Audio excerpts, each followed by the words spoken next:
All right, full disclosure. I'm sitting outside before we go to the shop to pack for Quirky Experience. Trying to get my life together. and I realize that I made a commitment to do one video a week, starting last week for Fuck It Friday. And technically the week is almost done. In some calendars, already done. And I haven't made the video. I have about like 5.2 seconds before Ron's going to come out here and tell me we have to leave. So, here we are. Welcome to Fuck It Friday, right? I have no thoughts, no plans, no agenda in this space. I am simply trying to honor myself by honoring the commitment that I chose to put out into the universe. So where am I, right? That's what I got to offer today. This week has been insane. And insane in a normal kind of way, but you know how some weeks are just more full of energy and full of the human experience is how I would word it. That was this week for me. I don't want to talk about most of the pieces. That's not the point.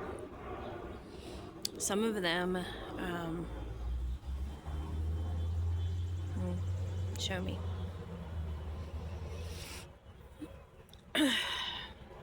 I think there are moments in time where sometimes we have things that are happening in the now that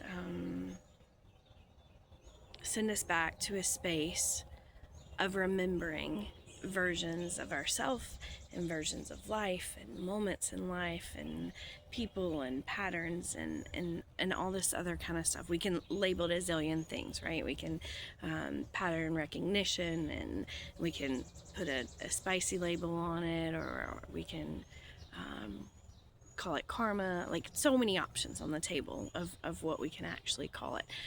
That has been this week for me.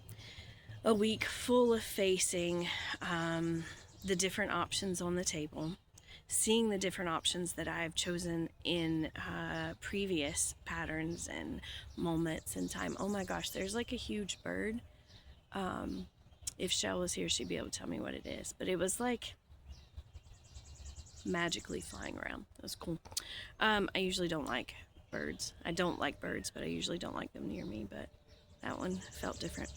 Anyway, weird side quest, right? This week has been full of moments that have put me face to face with versions and options that I have chosen and can choose and dream about choosing and didn't even know there was an option of choosing.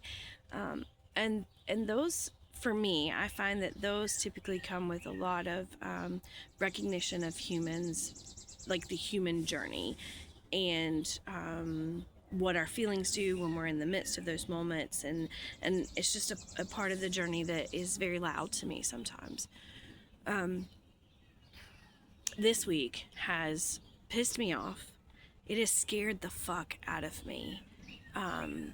It has humbled me. It has validated me. It has and each one on both sides of the coin, right? So one of those moments that you can't help but see both sides of the coin, and then know that it's all perspective based, and so it's been unique. I like to tell myself that I have a better understanding of what the Buddha meant with detachment. Feels like it in here, right? Less turmoil, less pieces, but it doesn't mean that the feelings aren't big.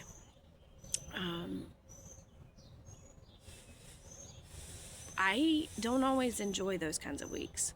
I assume that most other people do not enjoy those weeks either. Hey, Oliver. But here we sit. Here I sit. I don't know where you sit, but if you're sitting in the same spot, no, you're not sitting alone. I have nothing to offer. I have no wisdom. I have an excitement that for me, I have a quirky experience next week, or I'm leaving out tomorrow. And I have a new perspective. Okay. And I'll tell you how this hit me. When we get close to quirky experience, right, I always look at the numbers and I have to create the master list, and this has been ongoing. Like, this has been, something that I've had my hands in every year. And I remember a time when there's a version of me that would feel like I'm failing because the numbers weren't a certain spot, or the camping wasn't this, or I didn't get a response from this, but like those outside validations, like, and I was defining what success meant for me based off of that. And I had to really work hard, still have to work hard if I'm being raw, on removing what preconceived definitions of success are, and really coming up with a definition of what is success for me. This past week, probably yesterday, I was pulling the master list together, and it had 80, I think 80, 81, something other was the number. And in that moment, I remembered the version of me that would have been disappointed by that.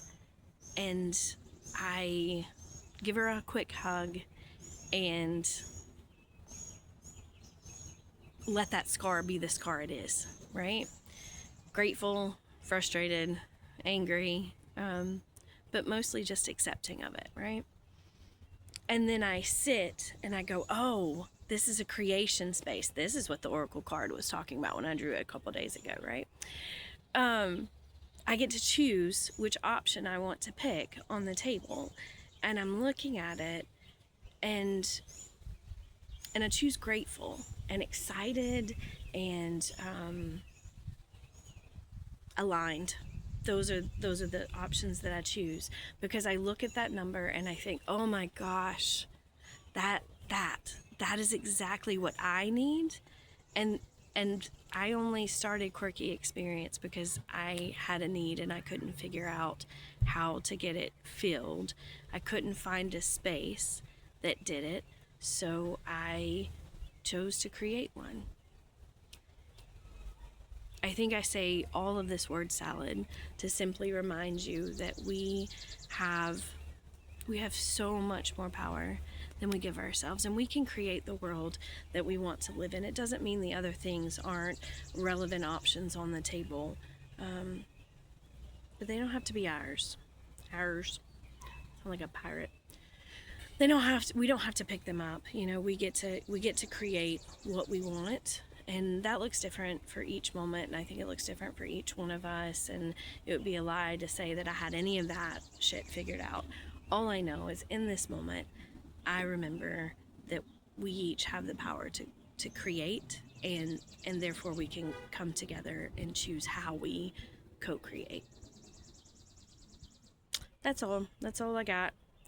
For those of you who I will see at Quirky, I'm so ready. So ready. All right. Bye, guys.